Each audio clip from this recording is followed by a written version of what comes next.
미국과 캐나다 여행을 하는 도중 어떤 분이 혼잣말로 불만을 토로했습니다.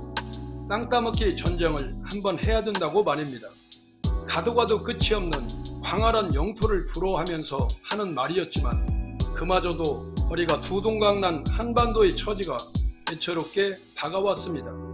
세계에서 가장 큰 땅덩어리를 소유한 러시아는 대한민국보다 170배가 크며 캐나다가 99.8배, 미국이 98.2배, 중국이 95.9배, 브라질이 85배로 그들 나라의 일개 주나 군보다 작은 면적이 괜한 비교로 위축감을 더해주지만 그래도 세계 순위 109위로 딱 중간 지점에 존재하고 있다는 점에는 그나마 위안으로 다가옵니다. 이런 끝모를 미 대륙을 97세의 연세로 6년째 걸어서 횡단하고 있는 원자력 발전소 같은 에너지를 뿜어주고 계신 주인공이 있어 오늘의 주제로 살펴보도록 하겠습니다. 다음 주면 한국 나이로 98세를 맞이하는 미국의 앤드루스 옹이 노익장을 과시하며 실현 불가능한 일에 한 발 한 발 목적지를 향해 다가가고 있어 미국 CBS 방송이 근황을 보도해 세계를 놀라게 하고 있습니다. 6년 전 태평양 연안을 출발해 이 남서부 애리조나주 사막을 건너며 최고령 대륙횡단 기록을 세우겠다고 밝혔는데 실제로 3년 뒤 목표를 달성하고 이후 조지아주 대서양 연안에 도착해 왔던 길을 되돌아가고 있는 중입니다. 앤드루스 옹은 처음 대륙횡단에 나섰을 때에 비해 걸음걸이가 다소 느려지고 최근 의사로부터 우렬성 심부전 진단을 받기도 했지만 횡단 의지를 고수했다고 합니다. 그는 심장 박동 조절기를 팔기 위한 장사속이라는 농담을 곁들이며 쓰러질 때까지 걷겠다. 나는 항상 러닝화를 신고 죽겠노라 강조했다고 합니다. 제2차 세계대전 당시 LST 상륙함에 근무했었는데 인디애나주의 LST 기념관 건립 기금 마련을 위해 도보 여행을 하고 있는 앤드루스 옹의 도전기에 감탄과 숙연함이 함께 가슴에 새겨집니다. 이것이 미국의 진정한 도전정신 같습니다.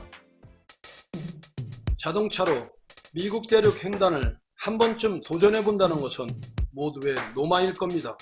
서부 해안에서 동부 해안을 가려면 쉬지 않고 운전해 가도 꼬박 4일이 걸리고 비행기로는 5시간이 넘게 걸리는 곳이 바로 미국입니다.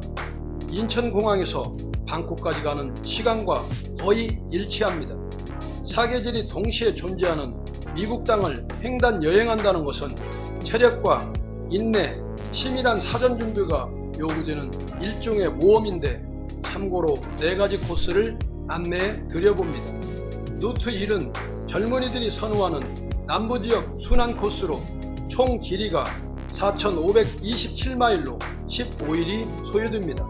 광활한 들을 보기 위해선 6월과 8월 사이에 떠나는 것이 바람직하다고 합니다. 루트 2는 중부지역 관통으로 총 거리가 2,873마일로 8일이 소요된다고 합니다. 미국 대륙 횡단을 한번 해봤다는 것으로 만족하기 위해서는 가장 효과적인 코스로 국립공원을 6개나 통과합니다. 루트 3은 로키 산맥 경유 총 길이 3,293마일로 11일이 소요되며 가장 자연경관이 빼어난 곳인데 9, 10월 출발이 최적기라고 합니다. 루트 4는 북부지역 순환인데 총 4,772마일로 15일이 소요되며 옐로스톤 국립공원을 비롯해 가장 많은 국립공원을 볼 수 있는 장점이 있지만 너무 멀어 거의 이용객이 없다고 합니다. 미국 정신은 개척과 도전을 빼놓고는 이야기거리가 없습니다.